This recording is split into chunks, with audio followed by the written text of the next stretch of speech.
Hello everyone, welcome back to This Day in Weather. If you're just joining this channel, this is where you can learn about weather events that occurred in the United States on the date the video is posted in years past. Today is October 29th. On this day in 1942, the northern half of Berryville, Arkansas was devastated by an F4 tornado. 29 people lost their lives and at least 100 were injured. 137 buildings were destroyed, with some homes being completely swept away, and around 600 people were left homeless. On this day in 1948, Donora, Pennsylvania was in the middle of a multi-day historic smog event. The smog killed 20 people and caused respiratory problems for 6,000 to the 14,000 people living in Donora, a mill town 24 miles southeast of Pittsburgh. The smog started building up on the 27th. By the following day, the smog was causing coughing and other signs of respiratory distress for many people in the area. Many of the illnesses and deaths were initially attributed to asthma. The smog continued until it rained on the 31st, by which time 20 people had died and around 6,000 people had gotten sick. Another 50 died of respiratory causes a month after the smog. Among the notable deaths was Lukasz Musial, the father of future Major League Baseball Hall of Famer and the 1948 National League MVP Stan Musial, who played for the St. Louis Cardinals from 1941 to 1963. On this day in 2012, Hurricane Sandy, also known as Superstorm Sandy, made landfall near Brigantine, New Jersey as an extratropical cyclone with 80-mile-per-hour winds, lower-end Category 1 hurricane status. Sandy formed on October 22nd south of Kingston, Jamaica, and became a hurricane on the 24th, and made landfall near Kingston with 85-mile-per-hour winds later that day. In Jamaica, winds knocked out power to 70% of residents, blew roofs off buildings, killed one person, and caused around $100 million in damage. The outer bands caused flooding in Haiti that killed 75 people, caused food shortages, and left around 200,000 people homeless.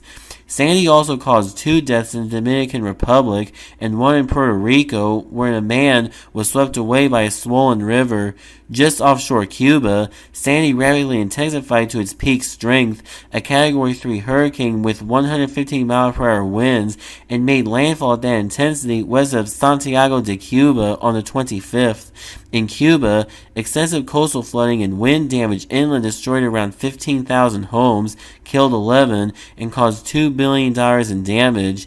After Sandy left Cuba, the storm structure became disorganized and it turned to the north-northwest over the Bahamas and caused 2 deaths and $700 million in damage there. By the 27th, Sandy was no longer fully tropical, as evidenced by the development of the frontal structures in its outer circulation. Sandy had briefly weakened to tropical storm status, but re-intensified to Category 1 hurricane status on the 28th, and an eye began redeveloping. On the 29th, Sandy briefly re-intensified to Category 2 intensity and became an extremely large hurricane with a record gale-force wind diameter of over 1,150 miles. Sandy then weakened to 80 miles per hour just before landfall.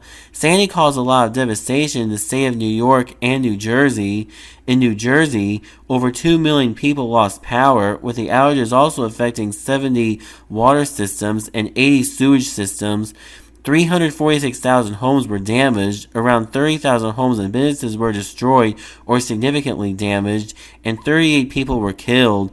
This was the costliest natural disaster in New Jersey history, an estimated $29.4 billion.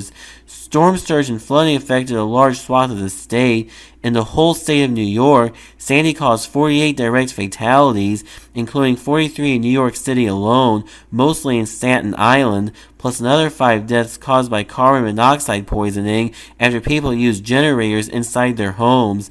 Nearly 2 million people lost electricity in New York City, while more than 1 million lost cell phone service. Statewide, Sandy destroyed around 305,000 homes, mostly related to the high storm surge, and destroyed an estimated 250,000 vehicles.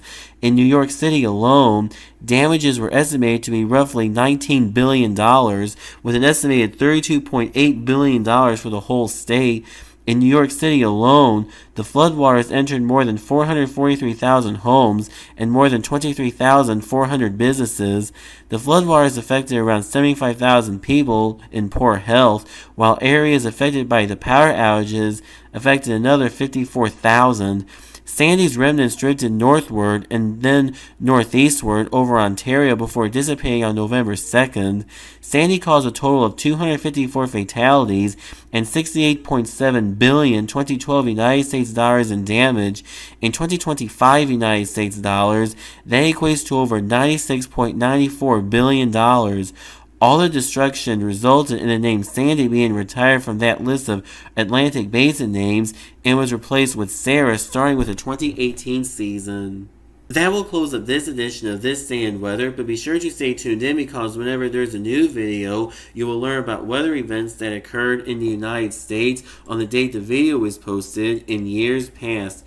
Please hit the thumbs up button to like this video. Please hit the subscribe button to be sure to never miss a new video. If you're just joining this channel, please check out all the other videos that have been posted on this channel. And please check out my Patreon at patreon.com/c/thisdayinweather for more content.